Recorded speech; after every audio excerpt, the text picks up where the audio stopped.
Bonjour Fabrice, Bonjour Grégory. et merci d'avoir accepté l'invitation des 108 empreintes au service de la cause Banoissana. Alors, juste avant de démarrer, qu'est-ce qui t'a fait dire oui à ce projet? Parce que je sais que tu as un emploi du temps très chargé aussi.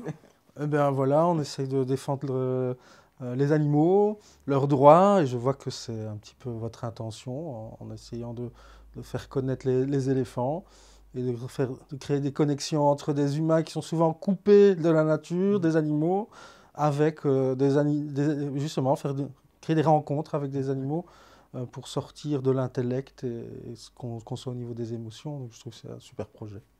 Merci, merci.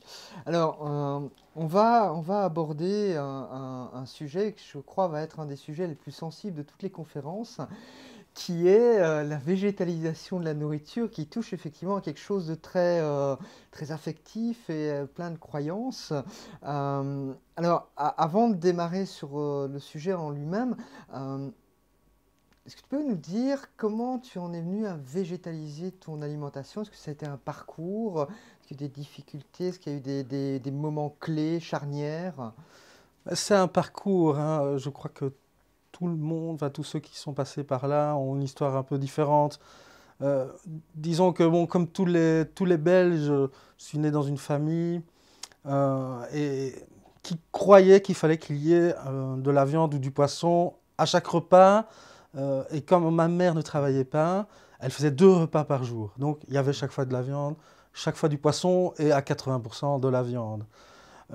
Notre rapport à l'alimentation, et ça c'est tout le monde, il ne se contente pas d'être une question d'alimentation, de nutriments, c'est quelque chose d'affectif et d'identitaire. Hein, pour ma part, ma famille est originaire pour une part d'Italie, Mhm. et par exemple, à le repas, ben, il y avait le spaghetti bolognaise, il y avait l'ossobuco, il y avait la polenta, et ça c'était toujours une fête, et c'était un lien avec notre culture, notre éducation.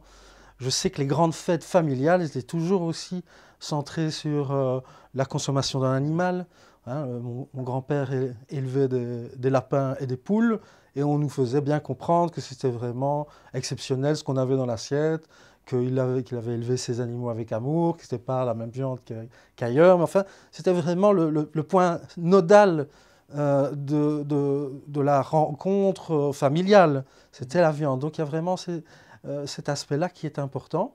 Et donc, comme tout le monde, ben, j'ai été éduqué à considérer que manger des animaux, c'est normal.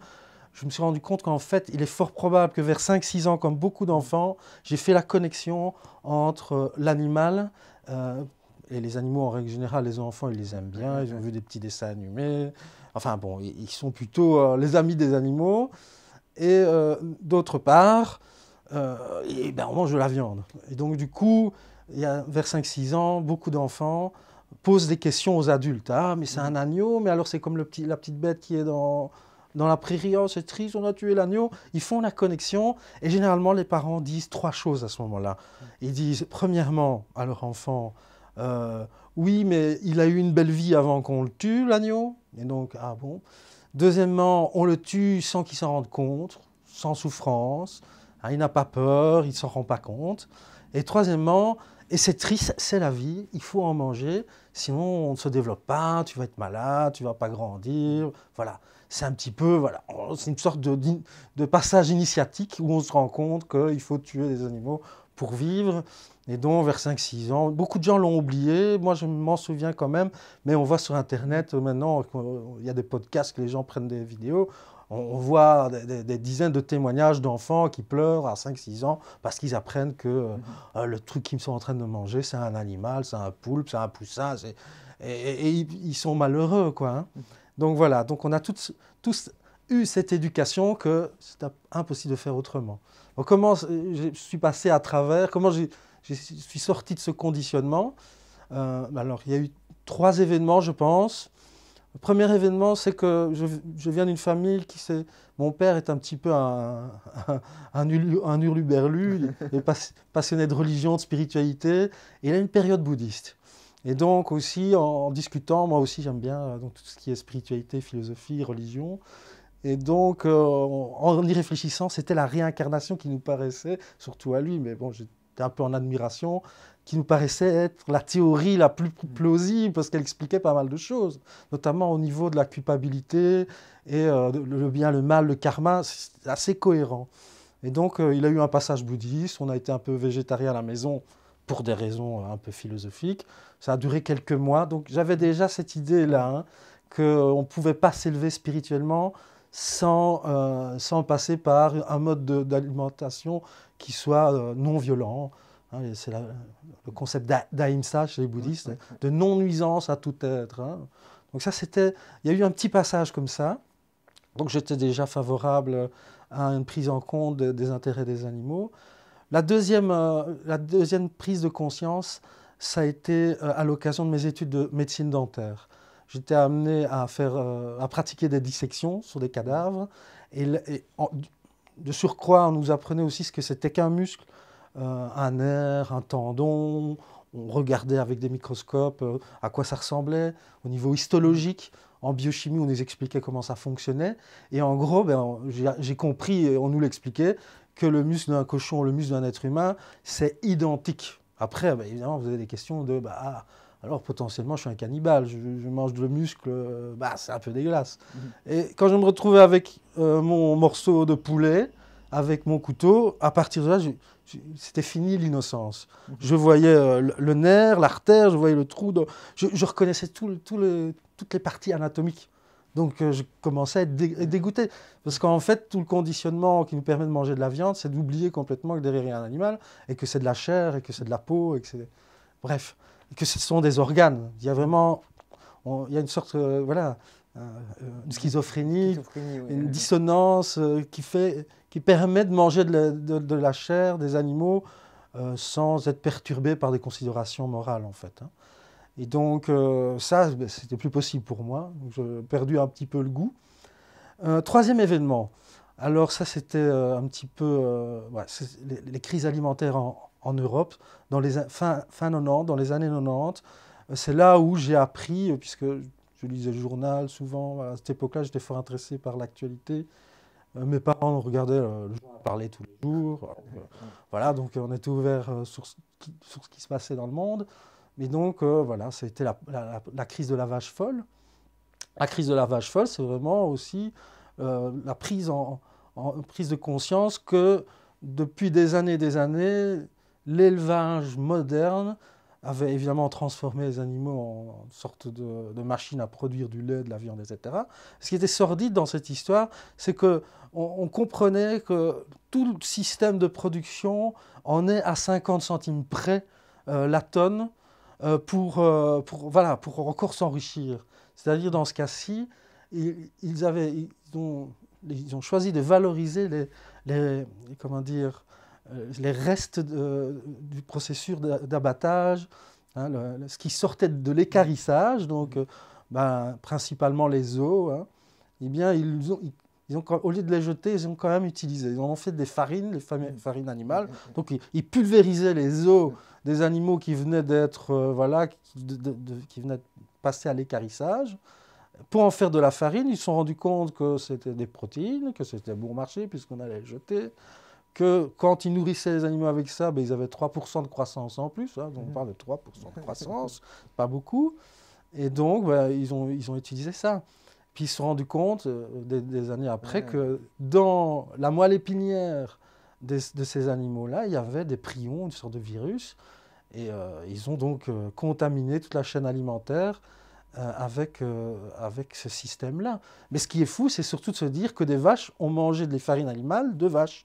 Donc on a transformé nos vaches en carnivores, en cannibales, que ce soit sous forme de poudre ou directement. C'est toujours éthique que c'est des morceaux de cadavres. Donc ça m'a beaucoup choqué. Je me dis quand même, est-ce qu'il est possible qu'on fasse ça? Et à partir de là, j'ai vraiment été plus attentif à ce qui se passait dans les élevages. Et ça fait 20 ans maintenant que je me suis intéressé à ce sujet. Et je dois dire que depuis 20 ans, j'apprends des choses sur les pratiques standards en élevage. Je suis toujours effaré, écœuré de ce qui s'y passe. Je constate que de plus en plus de gens me rejoignent grâce à des associations comme L214 qui font connaître la réalité des élevages. Donc il y a eu ça, il y a eu la fièvre afteuse quelques mois après en Grande-Bretagne. Là, alors là, il y a une anecdote aussi, hein. Donc la fièvre afteuse, normalement, ce n'est pas une maladie qui est délétère pour l'animal, il peut vivre avec ça. Le problème, c'est qu'au niveau de la vente, on ne peut pas vendre la viande de ces animaux-là. Et donc les autorités britanniques ont pointé le point de diffusion de la maladie. Ils ont pris un compas, ils ont fait un périmètre de 30 km autour, et tous les animaux qu'il y avait dans ce périmètre-là, ben, ils ont été tués. Et alors, ils ont creusé des tranchées dans la campagne anglaise, c'est 200 000 bovins qui ont été tués, ils ont mis de la soude caustique dessus, enfin, ça ressemblait à quelque chose que notre prof d'histoire nous avait montré pendant la Seconde Guerre mondiale, hein, c'était vraiment dégueulasse. Et il y a une petite anecdote très mignonne, c'est que je sais qu'il y a une ethnie africaine qui a écrit à la reine d'Angleterre pour dire « Vous avez 200 000 animaux que vous voulez tuer, nous sommes les défenseurs, du cheptel mondial, des bovins, c'est un animal sacré pour nous. Alors nous, on veut bien que vous nous les envoyiez, on va s'en occuper. » Quoi. Vous voyez le contraste entre notre société, pour eux, c'est production de viande, c'est de la bouffe, c'est de l'argent. Il ne faut pas faire peur à nos clients, on va montrer que s'il y a moins de maladies, on dézingue tout, on tue tout, comme ça il n'y a plus de virus. Par rapport à des gens qui ont un respect pour l'animal et qui disent bah, attendez, vous n'avez pas tué des animaux pour une maladie qu'on peut soigner et qui ne pose pas de problème pour nous, envoyez-nous. Donc voilà, ça m'avait beaucoup choqué. Puis ici, il y a aussi le problème du poulet à la dioxine, où on avait des éleveurs sans scrupules qui ont été utiliser des résidus industriels contaminés à la dioxine, encore pour gagner quelques euros. Parce qu'il faut savoir que dans un élevage, ce qui coûte souvent à 60-70%, c'est la nourriture. Ça, quand on ne comprend pas que ce qui coûte vraiment dans l'élevage, c'est la nourriture, on ne comprend pas que derrière, ce n'est pas qu'un problème d'élevage intensif, c'est un problème d'agriculture intensive. Parce que l'élevage intensif ne peut exister que si derrière, il y a des végétaux en grande quantité, à bas coût. Ça veut dire que tout ce qui est pesticides, toute cette agriculture folle qui est en train d'empoisonner nos campagnes, et qui est la cause première de la perte de la biodiversité dans le monde. Hein. L'agriculture, elle est responsable à 60% de la perte de la biodiversité dans le monde. Donc, on voit que c'est complètement lié. Et franchement, les plantes les plus problématiques, c'est celles qui sont destinées aux élevages. On connaît le cas du soja OGM, du maïs OGM. D'ailleurs, les OGM n'auraient pas pu être viables économiquement sans qu'on les ait d'abord utilisés sur les animaux. On leur a dit, OK, les êtres humains, on ne sait pas, c'est peut-être dangereux, mais les animaux, allez-y, quoi. Donc on mange des OGM indirectement à cause de ça. Donc voilà, c'est les trois événements qui m'ont fait me diriger petit à petit vers l'alimentation végétale. Donc, à l'occasion de ces crises, je me suis dit c'est plus possible. Je ne mets plus 1 euro dans ce système, c'est contre mes valeurs. C'est contre les valeurs, je crois, de 90% des Belges, des 90% des Européens.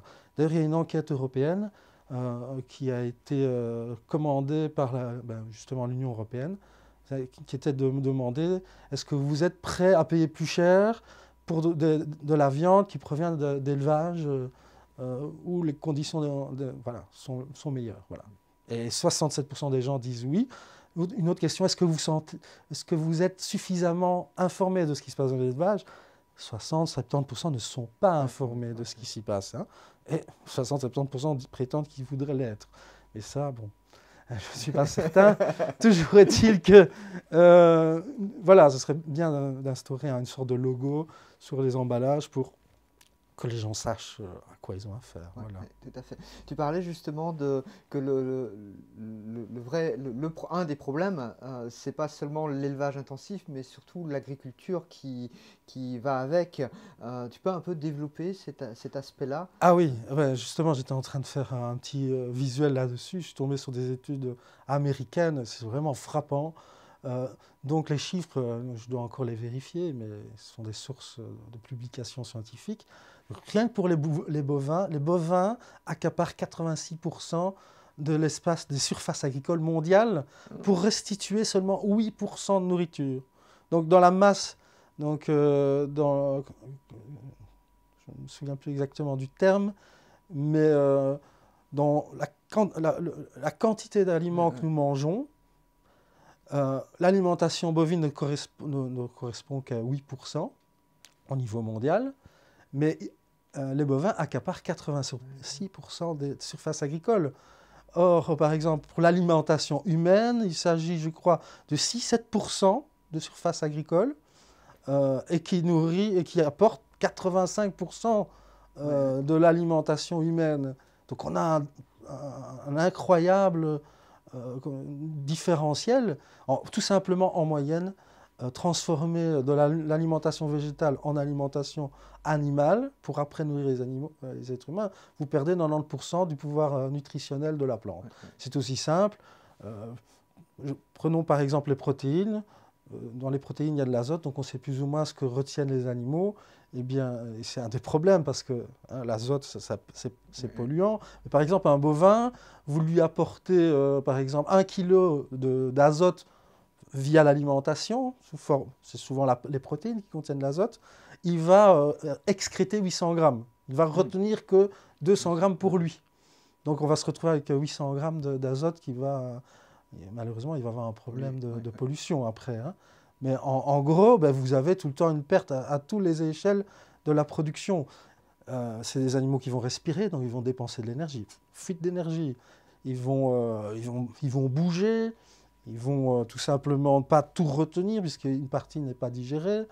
Donc en gros, vous perdez 90% du pouvoir nutritionnel des plantes. La question c'est est-ce qu'aujourd'hui, à 9 milliards, bientôt 7 milliards aujourd'hui, sur une surface qui se réduit puisque nos sols sont aussi en sont dans de mauvaises conditions. Hein. Il y a un problème au niveau des sols qui s'abîment rapidement. Est-ce qu'on on peut se permettre ce luxe de gaspiller 90% du pouvoir nutritionnel des aliments dont on en a besoin? Non, on n'a pas. Donc manger de la viande, c'est vraiment un luxe, tout le monde doit le savoir. C'était connu avant la révolution agricole, hein, la révolution verte. Je crois que s'il y avait des agriculteurs du 19e siècle qui apprenaient qu'on nourrissait nos animaux avec du blé, avec du soja, avec du maïs, c'est pas possible. Qu'est-ce qui s'est passé là? Il y a eu un truc, là, comment vous faites? Et ce truc, c'est la révolution verte, c'est la synthétisation, enfin, c'est la création synthétique d'engrais. C'est le fameux procédé Haber-Bosch, une invention géniale qui a consisté à aller prendre l'azote de l'air pour en faire des engrais. Donc ça fait exploser les rendements. Il n'y a que à cause, enfin, en tout cas à cause, puisqu'on est très probablement que le pourquoi nous sommes vraiment dans une situation au niveau écologique extrêmement grave. Hein, on peut dire, sans avoir honte de le dire, c'est avéré qu'on est en train de vivre la 6e extinction des espèces et qu'on est dans une crise écologique mais majeure. Une des raisons, c'est probablement cette invention qui a permis de faire exploser les rendements et du coup, ben, la population humaine a explosé. Hein, on a doublé, triplé la disponibilité de l'alimentation.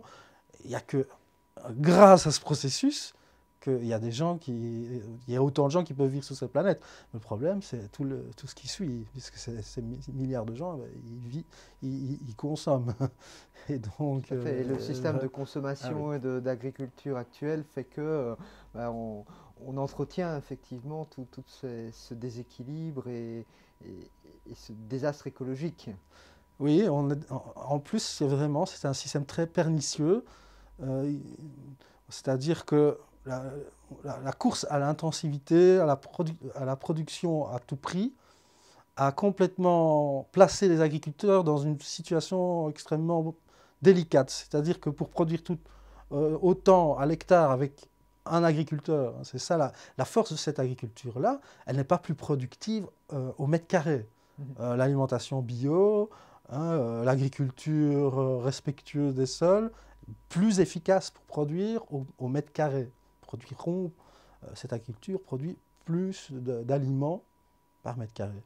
Par contre, l'agriculture intensive est plus efficace par unité de travail. C'est-à-dire qu'un agriculteur peut produire en 1 heure beaucoup plus. Mais par mètre carré, ce n'est pas plus productif. Hein. Donc oui, ces agriculteurs, ils sont dans une sale situation parce que pour produire autant, il faut acheter des intrants, c'est-à-dire des pesticides, des fertilisants, etc., des grosses machines, il faut de plus en plus de terre, enfin bon. Et derrière, il y a les grandes distributions, donc les grandes chaînes de magasins, qui donc ont un pouvoir important au niveau de l'attribution des prix et qui poussent les prix vers le bas. Donc ils ne savent pas vendre au prix juste et ils sont endettés pour des milliards, excusez-moi, pour des millions euh, euh, pour acheter des machines, quoi. Donc aujourd'hui, ils sont tous mal pris. Là, récemment, il y a eu la fin des quotas laitiers et il y a des petits malins qui ont été convaincre les agriculteurs qu'ils ne devaient pas le prendre comme une mauvaise nouvelle, la fin des quotas laitiers, qui devaient justement considérer que c'est une opportunité et qui devraient donc acheter plus de vaches, plus de robots de traite, enfin bref, plus pour produire plus.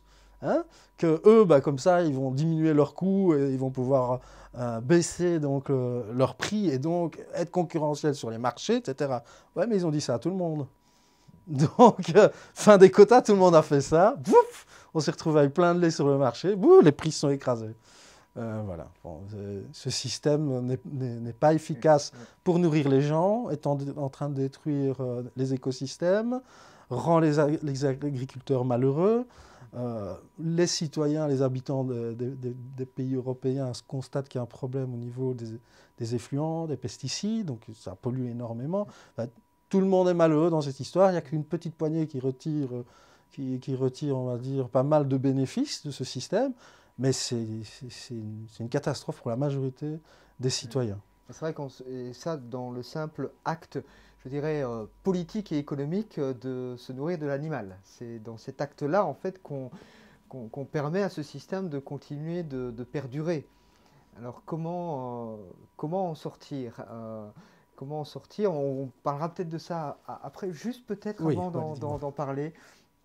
On parle souvent, enfin, moi, quand j'entends, quand on parle entre amis de végétaliser l'alimentation, d'arrêter de manger des animaux, il y a effectivement toute une série de croyances, de préjugés là derrière. Est-ce qu'on va être en bonne santé? Est-ce que c'est varié? Comment je fais, etc. Qu'est-ce que ça apporte de végétaliser l'alimentation au niveau santé et aussi bien au niveau santé en apport positif que aussi les risques qu'il y a? Bon, d'abord, voilà, ça c'est la grande peur quand on arrête de manger des animaux. On va tout de suite sur Internet pour voir c'est possible. Donc, avant, on ne l'avait pas fait, évidemment. Et on se rend compte que, bah oui, c'est possible, en fait, hein, et pas un peu, d'ailleurs. Et donc, moi, j'ai commencé à m'instruire, lire des livres de nutrition. Donc, voilà. Je constate d'ailleurs que je suis enseignant, je parle de ces problèmes, que c'est vraiment le problème majeur. Alors, les idées qui tournent autour de l'alimentation végétale, c'est effectivement, j'aurai encore faim à la fin du repas. Ça n'a pas beaucoup de goût. Effectivement, et je vais être carencé. En gros, et en plus, je ne suis pas très gai, donc j'aurai des problèmes avec ma famille, parce que comment me débrouiller, etc. Et puis, on n'a pas de recette. On sait comment faire, qu'est-ce que je mange. Et il y a cette fameuse phrase qu'on entend tout le temps quand on est végétarien, c'est « vous mangez que de la salade ». Donc c'est aussi l'éducation, la culture, on va dire, culinaire, qui est limitée. Les gens n'y connaissent rien du tout. Hein, bon, vous imaginez, ils pensent que si on enlève les produits animaux, il ne reste plus que de la salade. Alors que si vous regardez une pyramide alimentaire, vous voyez que les produits animaux sont tout en haut. Ça explique qu'on devrait en manger moins souvent et que tous les végétaux sont en bas. Et donc ça, on devrait en manger quotidiennement en grande quantité. Donc eux, ils croient qu'il n'y a que la salade dans cette partie, cette base énorme. Il n'y a que de la salade. Donc il faut leur rappeler qu'il y a 70 000 plantes comestibles qui sont sous-utilisées. Et donc il y a une variété folle et qu'on peut bien s'amuser. Alors, qu'est-ce que ça peut apporter en positif? Moi, la première chose qui était évidente, c'est la digestion. Quand vous mangez de la viande, il faut savoir qu'un des problèmes qui peuvent être liés à la santé, c'est la présence de graisses saturées. Les graisses animales, en fait, elles sont souvent saturées et notre corps a du mal à s'en débarrasser, à les éliminer. Si on en mange en grande quantité. En petite quantité, ça ne pose pas de problème, mais en grande quantité, ça pose un problème. Donc, voilà. Quand vous mangez beaucoup de graisses saturées, au niveau de la digestion, ça sera beaucoup plus pénible. Par exemple, la vidange stomacale, c'est-à-dire dans l'estomac, s'il y a trop de graisse saturée dans votre estomac, la vidange va se faire après 3 heures au lieu de 2 heures. Vous allez avoir le bol alimentaire dans votre estomac 1 heure de plus. Donc ça, par exemple. Et la digestion aussi, vous ne la sentez quasi pas. Donc, quand on mange beaucoup de viande, de produits animaux comme le lait et le fromage, généralement, après le repas, on a une période un petit peu de perte d'énergie parce qu'il faut plus d'énergie pour digérer. Quand vous mangez des aliments à base de végétaux complets, là, vous verrez que vous sortirez de table, vous aurez mangé, vous serez rassasié, mais vous avez encore de l'énergie. Si c'est complet, évidemment. Et donc, ça, c'est un des avantages. Pour le reste, tous ceux qui choisissent une alimentation végétarienne n'ont pas de soucis à se faire par rapport à leur apport nutritionnel. C'est-à-dire que nous, on se réfère souvent à l'avis de l'Association américaine de diététique, qui est la plus vaste association au monde de nutritionnistes. C'est 70 000 professionnels. Et donc, dans ces pays, les citoyens sont posés la question, j'ai une fille végétarienne, j'ai une fille végétalienne, quels sont les risques? Donc, eux, ils ont 10-20 ans d'avance par rapport à nous, et ils étudient d'ailleurs depuis les années 50 les populations de végétariens. Par exemple, il y a une congrégation religieuse, les adventistes du 7e jour, localisée à Loma Linda en Californie, qui, pour des raisons religieuses, ont refusé ou mangent très très très peu de viande. Hein. Eh bien, ils sont étudiés depuis les années 60, 70 pour voir s'il y a un problème, est-ce que ça va poser un problème en termes de santé. Il se fait que, pas de chance pour ceux qui décrivent l'alimentation végétale, ils vivent plus longtemps, ils ont moins de maladies cardiovasculaires, ils ont moins de cancer. Alors, pas de chance pour ceux qui critiquent ce mode alimentaire. Donc, oui, on étudie depuis longtemps. Et donc, cette association américaine de diététique, en épluchant toutes les publications scientifiques dans les journaux à comité de lecteurs, donc le plus haut niveau scientifique, ils n'ont pu que constater qu'une alimentation végétarienne qui est équilibrée, variée, donc il faut manger de tout. Si vous mangez vraiment que des pommes de terre, oui, vous aurez des problèmes, mais si vous mangez de façon variée et que vous apportez à votre organisme suffisamment d'énergie en rapport à votre corpulence et votre activité physique, vous n'aurez aucun problème, y compris au niveau protéines. Vous ne devez même pas réfléchir à la complémentarité, par exemple, qui est fort... on va dire, si vous faites des études de nutrition aujourd'hui en Belgique, même presque partout dans le monde, on va vous parler de la complémentarité légumineuse, céréales, pour avoir tous les acides aminés. Ça, apparemment, ce n'est pas validé scientifiquement. Hein. On s'est rendu compte que c'est extrêmement difficile, si vous apportez suffisamment de calories à votre corps, d'être en état de carence. C'est quasi impossible. Parce que des protéines, il y en a partout. Et il y a une acide aminé qu'on trouve un peu moins souvent, c'est la lysine, mais on vient de découvrir qu'il n'en faut que 1 gramme par jour. Donc en gros, il n'y a aucun souci pour un végétarien et pour un végétalien. Bon, bien sûr, si on s'inquiète, on peut commencer à manger beaucoup plus de légumineuses et de céréales et les associer. Mais ce n'est pas validé scientifiquement. Par exemple, j'ai étudié la démonstration d'un professeur d'université qui montrait que les légumineuses étaient complètes au niveau des acides aminés. Il ne manque absolument rien, alors qu'on nous dit qu'il n'y a que la viande qui peut... Hein, si le soja, ça on sait que le soja, il y a tout. On sait par exemple que le quinoa, il y a tout. Mais on ne savait pas que les légumineuses ont tout également, les haricots, bref. Donc, il ne faut pas se préoccuper de la moindre chose quand on est végétarien. Vous mangez de façon variée. Végétalien, il y a le problème de la vitamine B12. Végétalien, pour les spectateurs qui ne connaissent pas, c'est qu'ils ne mangent pas de produits animaux, d'animaux, ni de sous-produits animaux comme le lait, les œufs, le fromage. Voilà. Donc les végétariens, en plus, ils mangent du fromage, du lait, des œufs, ce qu'on peut retrouver dans la viande. Si d'aventure on pensait que, on les retrouve dans les produits animaux, et notamment la vitamine B12, on en trouve pas mal dans les œufs.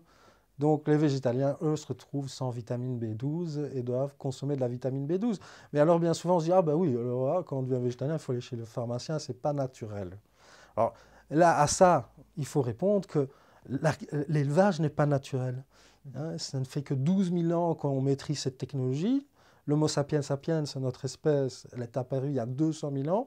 Ça fait 190 000 ans qu'on vit sans l'élevage, d'ailleurs sans lait, hein, puisque avant, sans l'élevage, il n'y a pas de lait. Et on s'est bien débrouillé sans. Toujours est-il que c'est une technologie qui a été très utile, l'élevage. Hein, il y a eu des bénéfices, mais il y a eu des coûts très importants. Je pense en particulier à la transmission des bactéries et des virus de certains animaux à l'homme. Je pense à la grippe en particulier, qui vient du porc. Hein. Quand on a domestiqué le porc il y a 10 000 ans en Asie, on a commencé à être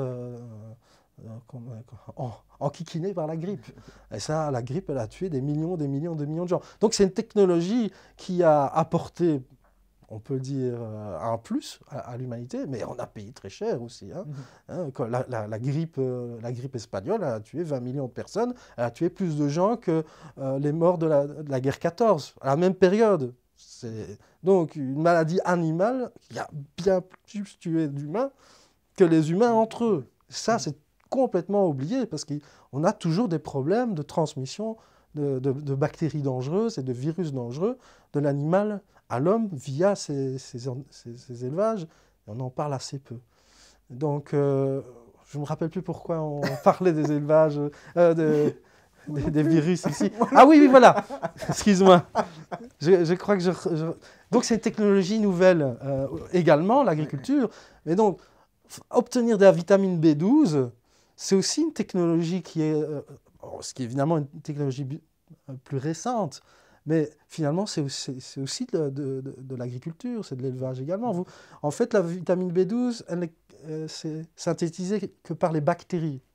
Donc en fait, qu'est-ce qu'on fait? On élève, on cultive des bactéries, et après, par un procédé physique, on extrait les vitamines B12, et on en fait des compléments.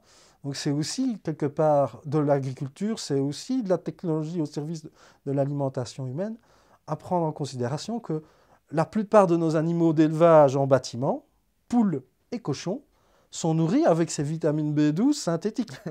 Parce que les bactéries, dans ces élevages-là, on essaye de s'en débarrasser. Mais quand on essaie de se débarrasser des bactéries dangereuses, on débarrasse des bactéries qui sont bonnes. D'ailleurs, c'est pour ça que nous avons besoin de vitamine B12. C'est parce que notre alimentation a complètement été stérilisée.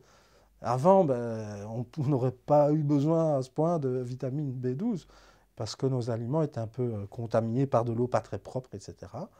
Et là, on avait notre B12. Donc voilà, pour ceux qui ont peur de cette petite particularité du végétalisme, c'est juste qu'on a évolué et que notre technologie est arrivée à un point, ça c'est quelque chose auquel je tiens à le faire passer, c'est un message que j'ai envie de faire passer, c'est qu'aujourd'hui, pourquoi on parle de végétaliser l'alimentation, de devenir végétarien et végétalien?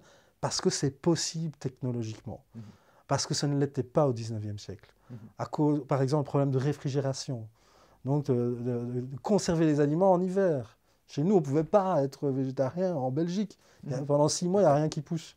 Il faut bien manger des animaux, manger du fromage, manger du lait, boire du lait. Donc, c'est possible parce qu'aujourd'hui, il y a la conservation, on maîtrise. Et là, et pour les vitamines B12, c'est aussi récent qu'on maîtrise la production de ces vitamines. La D, la vitamine D, qui peut manquer et qui manque à tous les Belges, puisqu'il n'y a pas assez de soleil, on sait la synthétiser aussi. Mais ça, que ce soit les végétariens ou les omnivores, tous les Belges doivent prendre de la vitamine D en hiver. Voilà, ça c'est un peu... C'est juste ce dont il faut faire... voilà, c'est ce à quoi il faut faire attention quand on devient végétarien ou végétalien. Je suis en train de repasser un petit peu tout ce que tu viens de dire en tête, et dans ce que j'entends, il y a vraiment cette chose de... Quelque part, on a mis en fait l'animal comme intermédiaire entre nous et la nature pour se nourrir, alors que si on enlève toute la partie élevage et qu'on revient effectivement à une agriculture plus saine et aux végétaux, on nourrit plus de gens en faisant moins de dégâts à la planète et en ayant un système de consommation qui est différent.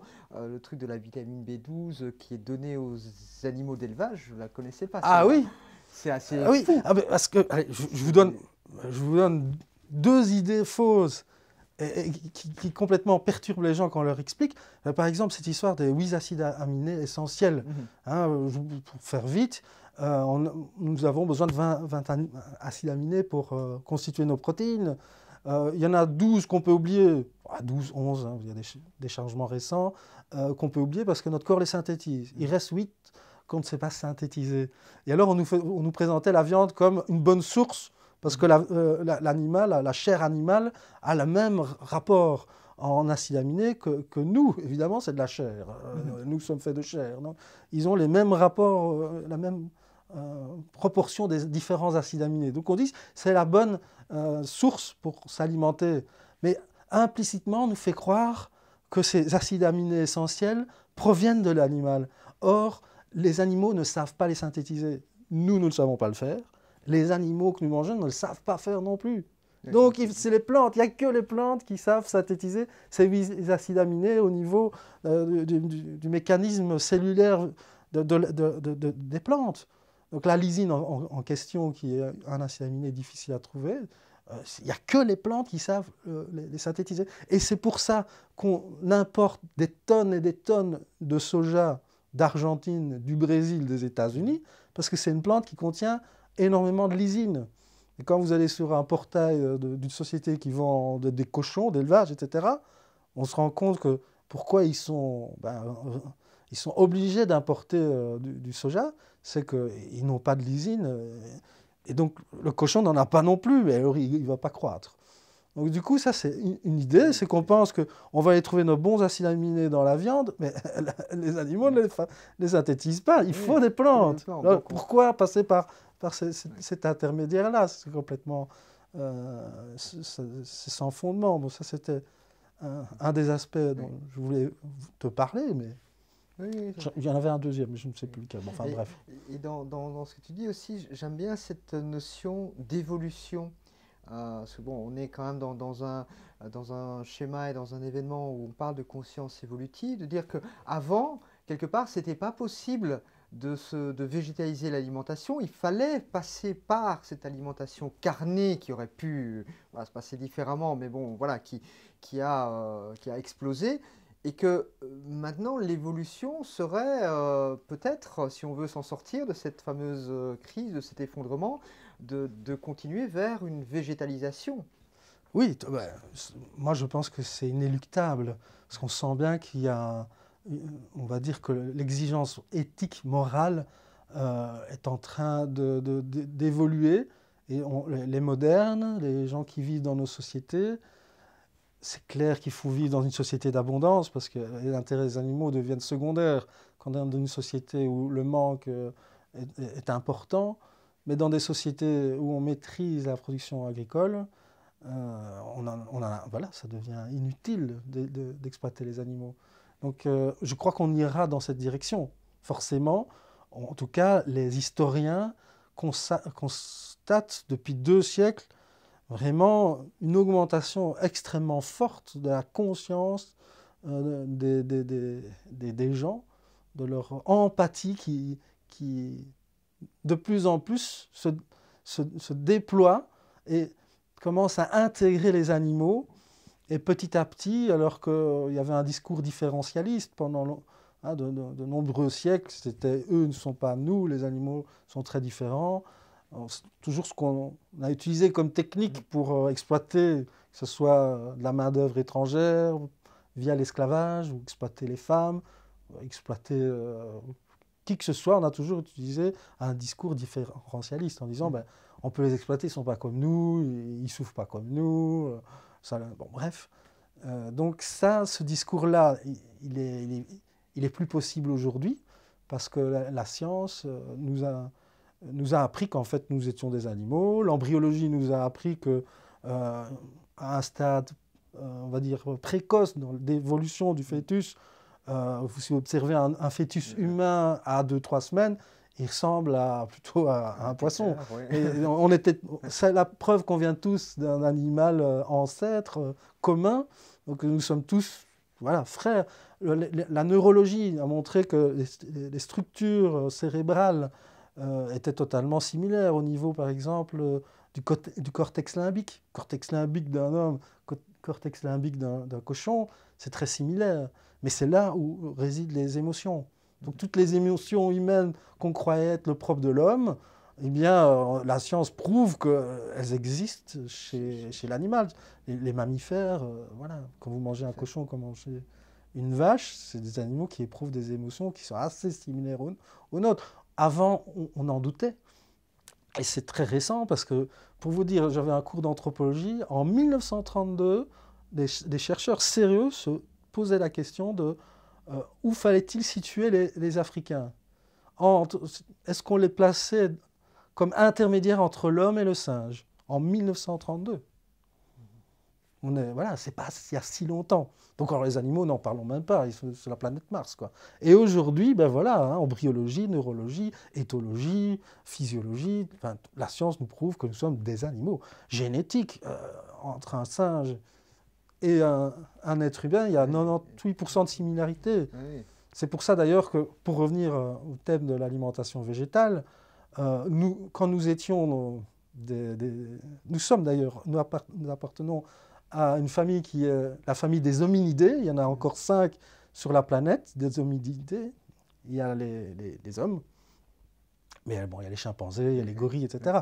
Et quand on voit leur alimentation, c'est 95% végétal. Le gorille, c'est 100%. Donc la base, on va dire, la structure physiologique, anatomique humaine, elle est dédiée plutôt à l'alimentation végétale. Et vous savez, on a cette idée, il y a ce mythe de l'homme des cavernes, l'ancêtre qui est chasseur, etc. Effectivement, il y a eu vraiment des périodes de chasse, des cultures vraiment basées sur la chasse. Mais récemment, on vient de découvrir, ils ont analysé la plaque dentaire d'homme de Néandertal. C'est un squelette qui a 40 000 ans. Donc on a analysé la plaque dentaire, on n'a pas trouvé de restes d'animaux. Ils ne mangeaient que des végétaux. On a découvert en Amérique du Sud, en Afrique du Sud, des restes d'Australopithèques, mais on n'avait jamais eu des squelettes aussi préservés, en plus des dizaines de squelettes comme ça, vieux de 2 millions d'années. On a analysé leurs plaques dentaires, des phytolithes, pas de traces de restes d'animaux. Donc ça veut dire que nos ancêtres, à cette époque-là, ils ne mangeaient absolument pas d'animaux. D'ailleurs, ils faisaient 1,20 m. Je crois qu'ils ne pouvaient pas faire gagner un combat avec les animaux dans la savane. Ils ne pouvaient pas les gagner, et 2, ils ne pouvaient pas rattraper des animaux plus faibles que lui. Un des inconvénients de la bipédie, c'est qu'on a ralenti notre vitesse en pleine course, a ralenti. À 4 pattes, on va plus vite. Donc, quand vous regardez un être humain, vous voyez bien qu'il est... on n'a pas de crocs, on n'a pas de griffes. L'estomac, il n'est pas assez acide que pour digérer les chairs, le collagène des muscles. Donc, on n'est pas fait pour manger des animaux. Et souvent, j'entends dire, oui, mais on est des omnivores. Ça veut dire qu'on doit manger les deux. Oui. Et là, ça, les gens se trompent. L'omnivorisme est un avantage évolutif. C'est-à-dire qu'il donne une chance supplémentaire. Oui. Vous pouvez manger des végétaux, mais vous pouvez aussi manger de la viande. Mais en aucun cas, un homme n'est obligé de manger les deux. Ça a été au cours de l'évolution, puisque, comme je vous l'ai dit, on part d'un animal qui est végétarien, qui vit dans les arbres, qui est granivore, frugivore, les singes, à effectivement des passages dans l'histoire, dans nos cultures, période de chasse. Donc oui, à un moment, l'homme s'est dirigé vers une alimentation plus carnée, mais ce n'est pas du tout essentiel. C'est un plus, c'est une source de nourriture supplémentaire. Il peut très bien, comme ce n'est pas essentiel, revenir à l'alimentation, on va dire, originaire, qui est plutôt végétale. Donc ça, c'est souvent une mauvaise compréhension du terme omnivorisme, qui vient du omni, tout. Non, les gens disent, il faut manger de tout. Oui, Sinon, ce n'est pas la bonne alimentation. Les gens sont convaincus de ça. Alors que c'est la possibilité de manger. Ah voilà, il est possible de manger tout, et encore, et c'est faux en plus, parce que c'est grâce à la cuisson. C'est la cuisson. Nous, notre estomac, il n'est pas assez acide que pour digérer la viande. On est obligé de la cuire. Donc vraiment de faire fondre ce collagène qui permet de vraiment digérer et de profiter vraiment des nutriments de la viande. Donc nous, on n'est pas équipés pour manger de la viande, tout simplement. Donc ça a encore été les artifices, la technologie qui nous a permis de le faire. Alors il y a aussi cette idée que si on n'avait pas mangé des animaux, notre cerveau ne serait pas développé, etc. Ça, on l'entend tout le temps, mais il faut savoir que c'est une hypothèse. Je suis remonté à la source d'un des chercheurs qui prétendait ça. C'est à partir d'une mandibule retrouvée d'un enfant anémique d'il y a des millions d'années. Tout scientifique sérieux sait pertinemment qu'on ne peut pas développer des théories à partir d'un échantillon aussi faible que celui-là.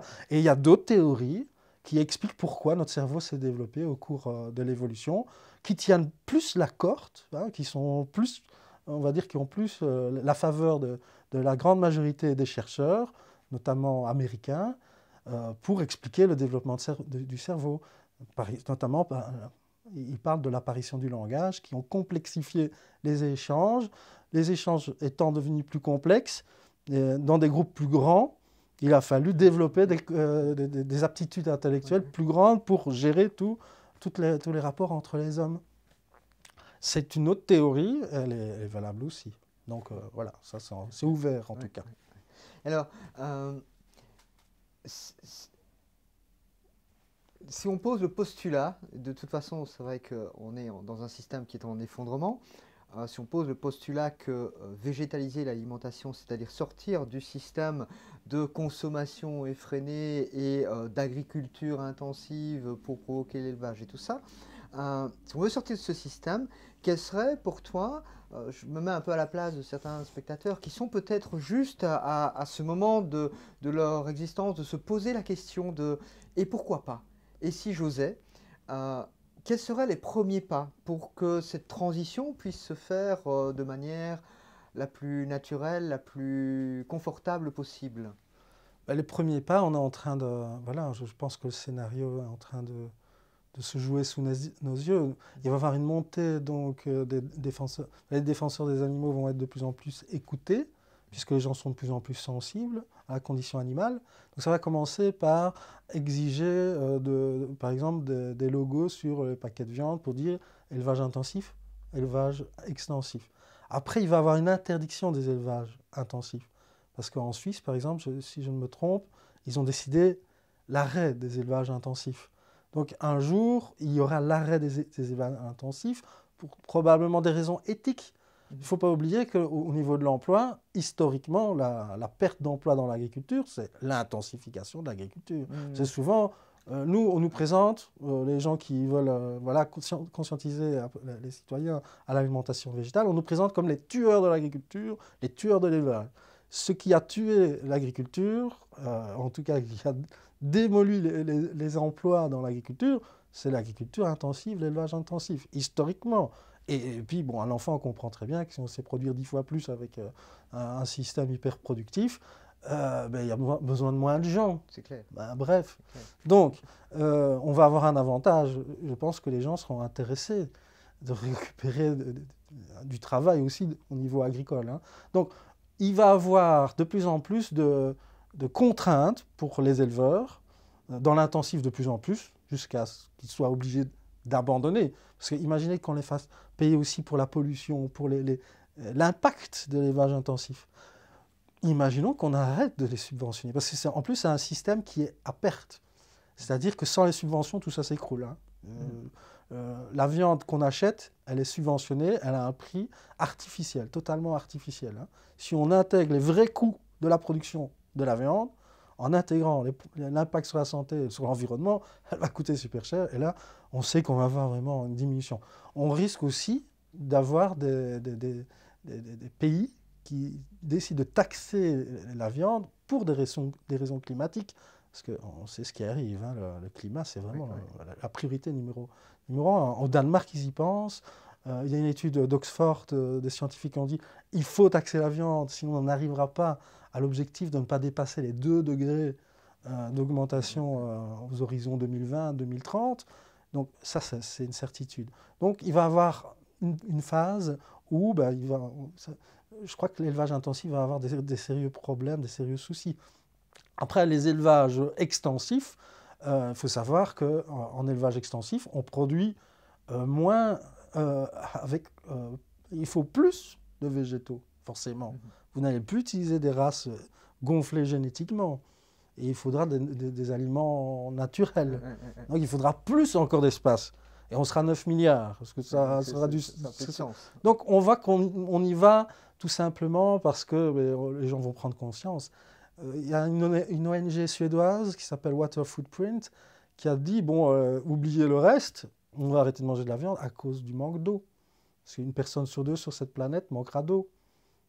Et de l'eau, il en faut beaucoup pour faire de la viande. Il faut faire pousser les céréales, faire pousser les légumineuses. Les terres fourragères, si on mettait plutôt des plantes destinées aux êtres humains à la place de plantes fourragères, c'est un avantage aussi. Donc l'eau sera un limitant. Donc on y viendra naturellement, et je pense qu'on n'y viendra pas à notre rythme, on y viendra par la contrainte physique, parce qu'on est en train d'approcher une contrainte physique qui n'est pas élastique, c'est la disponibilité des ressources qui sont en train de se raréfier.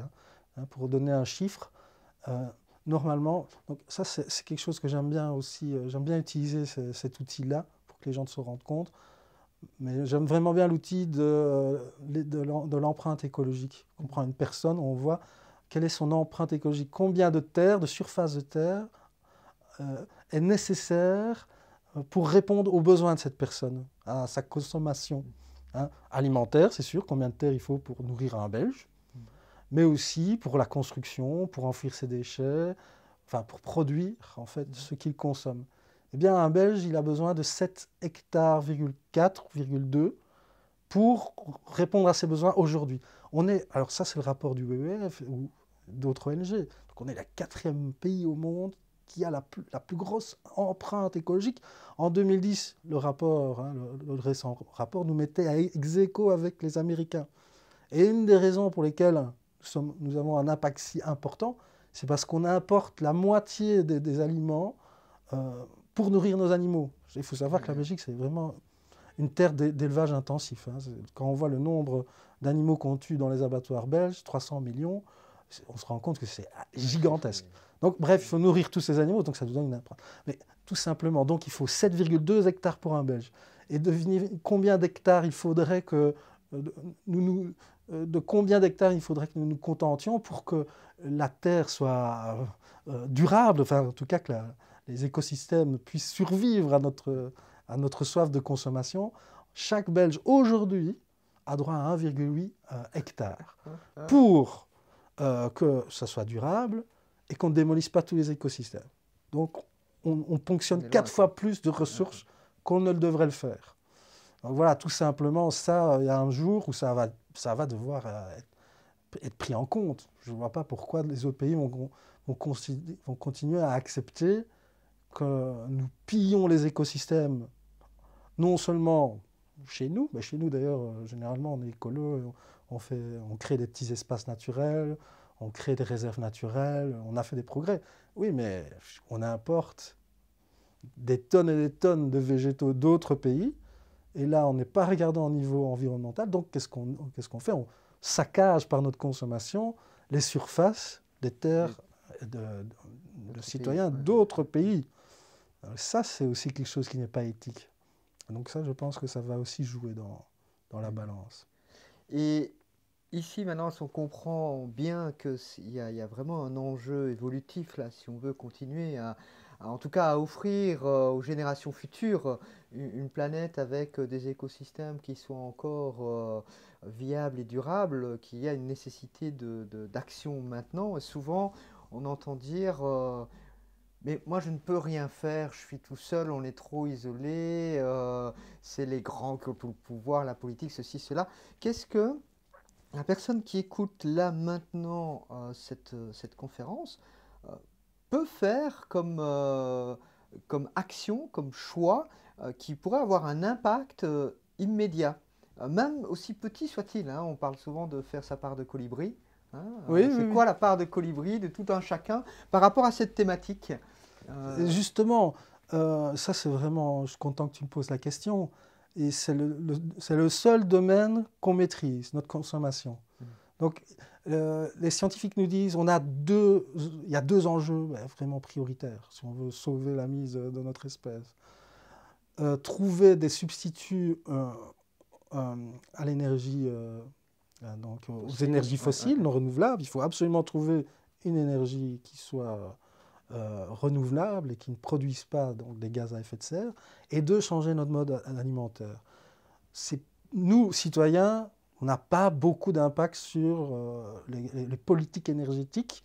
On peut voter, mais en gros, c'est quand même le marché qui domine. On n'a pas vraiment, d'ailleurs, les choix au niveau énergétique qu'on nous propose, même parfois dans l'éolien, etc.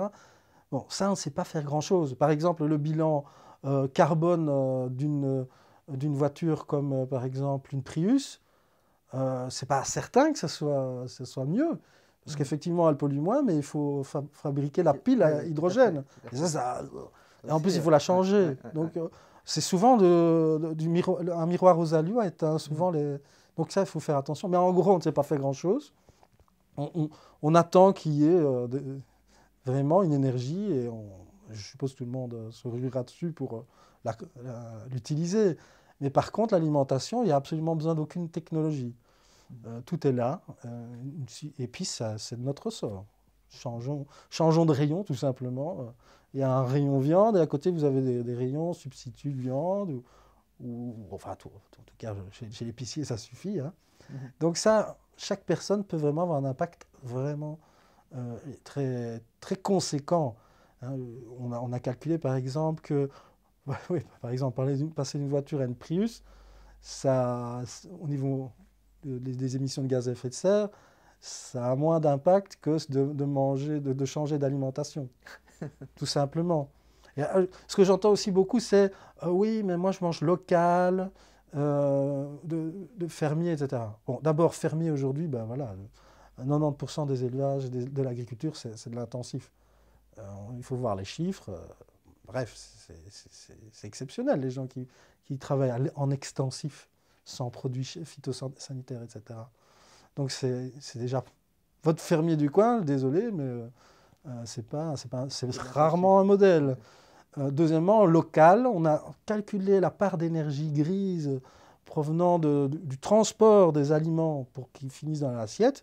Ce n'est que 11% de transport au niveau L'impact global. voilà, Ouais. au niveau des émissions de gaz à effet de serre. Parfois, rien que d'aller chercher en voiture vos aliments, faire 10 km pour aller au supermarché, vous avez plus que les 11%. Donc par contre, l'impact de passer du végétal à l'animal, là, il est plus important au niveau du CO2, hein, puisque le deuxième secteur d'émissions de gaz à effet de serre, c'est l'élevage. Certains l'évaluent à 14,5, c'est les chiffres. Mais bon, il est fort probable que ce soit beaucoup plus, parce qu'ils n'ont pas pris en compte euh, quand on déforeste, quand on brûle des pans entiers de forêts amazoniennes pour faire paître des bovins ou pour faire pousser du soja, il faut calculer ça Exact. aussi. Ça, ils Ouais, ne l'ont ouais. pas fait. Donc c'est probablement plus. Donc voilà. Mais pour moi, oui, végétaliser l'alimentation, c'est vraiment une belle chose à faire. Parce qu'en plus, c'est vraiment quelque chose d'important dans la vie de tous les jours. C'est vraiment un changement qui est bénéfique à plusieurs niveaux, mais au Ouais, niveau ouais, moral et éthique, c'est vraiment ouais. un beau bénéfice. Généralement, tous les gens qui le font, généralement, disent qu'ils se sont sentis bien de redevenir en accord, de nouveau être en accord avec leurs valeurs. Ça, moi, voilà, c'était un des bénéfices que j'ai eu. J'ai eu quelques mois d'euphorie en disant ah, je peux faire un changement qui me coûte, qui n'est pas facile, parce que voilà, je veux adhérer, je veux être cohérent avec mes propres idées, mes propres valeurs. Et quand j'y suis arrivé, je me suis dit, je suis fier de moi. C'était pas facile. C'est altruiste parce que moi, je vois aucun intérêt. Hein. J'aime bien la bidole, j'aime bien le hamburger, j'aime bien... Qu'est-ce que j'y gagne? Rien du tout. Hein, qu'est-ce que j'y gagne? Il y a des gens qui commencent à se moquer de moi. Oh, t'es extrémiste. Bref, ça devient difficile pour aller chez les copains, etc. Donc, on n'a aucun avantage, on va dire d'un point de vue hédonique. Oui, hédonique. Au niveau du plaisir, on ne voit pas trop l'avantage. Mais on l'a fait parce qu'il y a des valeurs qui sont plus importantes. Et généralement, quand on le fait, on se sent bien. J'aime bien effectivement je crois qu'on clôturera là-dessus sur ce mot de l'altruisme, de redevenir avoir un geste altruiste pour la planète, pour l'écosystème, pour les animaux et en fait recréer une nouvelle alliance à la fois intérieure et à la fois à l'extérieur de soi, quoi. Oui, non, ça c'est vrai que je me sens bien plus en phase avec la nature, les animaux. C'est clair que ça a permis de développer aussi l'empathie pour les animaux, me semble-t-il, parce qu'il n'y a plus de faux semblants. Je peux comprendre que ceux qui continuent à manger des animaux créent des liens particuliers, mais il y a quelque chose il y a des non-dits derrière qui ne sont pas nets. Et quand vous mettez ça de côté, j'aime bien utiliser ces termes, passer du prédateur au protecteur. Moi, je suis content d'avoir...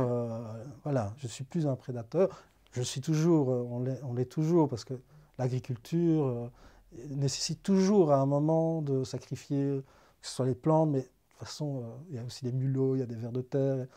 Donc, c'est illusoire de croire que les végétariens ou les végétaliens n'ont pas d'impact, ou en tout cas ont, on va dire,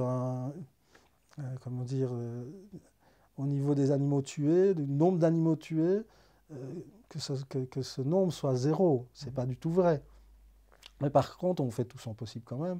Mais on peut dire que le fait de ne plus en tuer volontairement, c'est quelque chose de vraiment très satisfaisant, personnellement. Je vois tous les gens qui m'entourent, je dirige une association végétarienne, je vois que c'est quelque chose... souvent on entend... alors il y a deux choses qui sont mignonnes. Deux choses mignonnes, c'est par exemple l'anniversaire du changement alimentaire. Oh, ça fait 3 ans. Alors, et alors souvent c'est accompagné de la meilleure décision de toute ma vie, le meilleur choix. À titre individuel, c'est effectivement la meilleure chose que... Enfin, oui, c'est le meilleur changement, le meilleur choix. Personnellement, parce que je me suis intéressé à l'agriculture, aux élevages, à la nutrition. J'ai commencé à manger autrement. Je me suis intéressé à la cuisine. J'ai rencontré des gens qui avaient les mêmes valeurs que moi, les mêmes combats. Parce que les végétariens et les végétaliens, d'ailleurs, je n'aime pas qu'on mette des étiquettes parce que généralement, on utilise ces étiquettes pour décrédibiliser notre message. En gros, j'ai plusieurs appartenances. Hein. Je suis enseignant, par exemple. Je suis le fils aîné dans ma famille. J'ai tel groupe d'amis. J'ai beaucoup d'appartenances et généralement, en une journée, je change d'appartenance au niveau de l'identité. Et alors, certains voudraient qu'on soit des végétariens du matin au soir. Et finalement, c'est un peu secondaire. Je ne mange pas d'animaux. Il y en a qui arrêtent d'utiliser leur voiture pour des causes écologiques et qui prennent leur vélo. Est-ce qu'on les traite de radicaux, d'extrémistes, de machin? Je ne mange pas des animaux. Donc pour moi, c'est déjà quelque chose... il faudrait essayer qu'on ne soit pas réduit à juste le fait d'arrêter de manger des animaux. Mais toujours est-il que effectivement, c'est un changement important et assez souvent satisfaisant. Et changement effectivement qui n'est parfois pas évident du fait effectivement de cet aspect affectif, émotionnel de la nourriture. Je me souviens, il y a aussi cet aspect aussi où la nourriture peut aussi en période de stress combler, faire descendre ce stress. Moi, je me souviens, ma grand-mère nous cuisinait du chou rouge, pommes de terre avec de la saucisse. Et pendant tout un temps de mon adolescence et de ma vie adulte, quand j'avais des périodes de stress, je me refaisais ce plat. Parce que s'il y avait un affectif et tout ça. Et donc là, et aussi toute la complexité de cette transition alimentaire, parce qu'elle n'est pas que alimentaire. Ah oui, oui, tout à Elle fait. est aussi affective, elle est aussi en lien avec la famille, le clan. Ah ouais, Donc, oui, tout à fait. Oui. C'est ce qui rend les choses difficiles. Il y a beaucoup de peurs qui sont associées à ça. Ah oui, par exemple, on est étonné quand on arrête de manger des animaux, de vraiment voir que tout l'entourage est déstabilisé vraiment profondément. Vous pouvez vous asseoir dans une assemblée, ne rien dire, manger votre plat végétarien, etc. Si ça se sait, les questions arrivent à flux immédiatement. Mais généralement, c'est pour un peu vous coincer au niveau théorique. Pour dire, hein, vos arguments ne sont pas bons. C'est un petit peu le jeu. Hein. Mais ça, l'idée, c'est que ça dérange. En gros, pourquoi, pourquoi les gens se sentent bien de manger des animaux? Parce que pour eux, c'est nécessaire. Donc, chaque fois qu'un végétarien arrive, s'il n'est pas comme ça, donc il ne ressemble pas à quelqu'un d'émacié et prêt à s'évanouir tout de suite, s'il est en bonne santé, qu'il a un sourire et qu'il est comme vous vous dites, attends, lui, il ne mange pas d'animaux, et ça a l'air d'aller. Bon, il y a un truc qui ne va pas. Alors, il va essayer de vous interpeller pour savoir ce que vous mangez, puis tout de suite, après, c'est pour vous dire, bah, tu vas être en manque, moi je ne saurais pas, j'aurais faim, pour se rassurer lui-même, quoi. Hein. Mais en fait, un végétarien, sans rien dire, il est le témoignage, en tout cas la preuve, on va dire, la plus tangible qui soit, que cette croyance que si vous ne mangez pas des animaux, vous allez être en mauvaise santé, c'est la preuve que ce n'est pas vrai. Et donc ça, c'est très perturbant. Et ça remet en cause l'éthique personnelle de tous les gens, tous les convives lors de ce repas. Implicitement, rien que par votre présence, doivent faire le travail de se dire, bah tiens, lui, il ne mange pas de viande. Ils remettent chaque fois un peu en cause leur décision, le pourquoi de pourquoi ils mangent de la viande, etc. Donc, généralement, ça se traduit par le fait qu'ils essaient de vous convaincre que vous avez tort. Et puis on a le côté inverse aussi de personnes qui effectivement en devenant végétariennes se mobilisent pour la cause et donc peuvent être aussi dans l'argumentaire et on arrive souvent à des confrontations malheureuses alors que l'ouverture de cœur voudrait qu'on aille dans la compréhension mutuelle de chacun. Ah, ça, c'est un sujet qui me tient vraiment, c'est une thématique qui me tient vraiment à cœur parce que depuis 15 ans que je milite, je vois que les gens qui deviennent végétariens, véganes, surtout les jeunes, on passe tous par une phase de colère assez perturbante qui peut se traduire par des agressions, hein, assassins, machin, vous vous rendez compte de ce que vous faites, etc. Ça ne fonctionne vraiment pas bien. Voilà, moi je fais quelques petites conférences pour...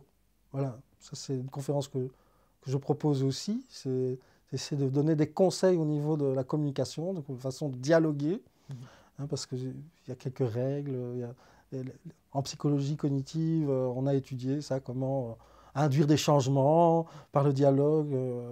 Ça a été étudié évidemment par le marketing, mais en gros, c'est clair que la colère, cette période-là, ne fait pas de nous des bons militants, ni des personnes qui vont réussir à donner l'envie à une personne de végétaliser son alimentation. Ça, c'est un vrai problème. Mais je comprends, je suis passé aussi par cette phase de colère. Mais bon, il se fait que pendant 25 ans, pendant 30 ans, j'ai mangé des animaux et je n'avais pas de troubles éthiques, enfin en tout cas, je n'ai aucune considération, je n'avais pas conscience de ça, c'est le problème. Quand on devient végétarien, ne pas oublier que quand on ne l'était pas, on n'avait pas du tout conscience, on n'avait pas du tout cette idée de faire du mal ou quoi que ce soit, étant donné qu'on croit que c'est nécessaire. Ça aussi, j'ai dû aussi expliquer à des gens qui avaient envie d'utiliser d'autres stratégies de communication plus en disant « Oui, mais vous vous rendez compte de la situation des animaux, il n'y a que ça qui compte. » Et les gens sont des hypocrites, ils le savent qu'ils souffrent, les animaux. Et je dis « Mais bon, c'est pas le problème. Ils savent plus ou moins que les animaux souffrent, mais ils croient que c'est absolument nécessaire qu'ils souffrent. » Donc, tant que vous ne mettez pas en cause cette croyance que si vous mangez des végétaux, vous allez tomber malade, c'est la croyance la plus limitante, vous n'arriverez pas à faire changer les gens. En plus, comme on est dans une société absolument obsédée par la bouffe, hein, c'est incroyable. Tu vois, les gens ont peur d'Al-Qaïda, des terroristes. Et en Belgique, vous avez 0,8% de chances de mourir par meurtre ou par mort violente. 0,8%. Et 60% des gens meurent d'une mauvaise hygiène de vie, notamment en grande partie une mauvaise alimentation. T'imagines bien que dans 10, 20, 30 ans, les gens qui vont qui vont naître, ils vont devoir payer, ils vont devoir réparer nos errements. Donc je leur dis, excusez-nous, on ne le savait pas. Je pense que c'est pas volontaire, entre parenthèses. Je pense que c'est pas, on le fait pas volontairement. On s'est fait un peu piéger par le système, je pense, tout simplement. Merci Fabrice, merci.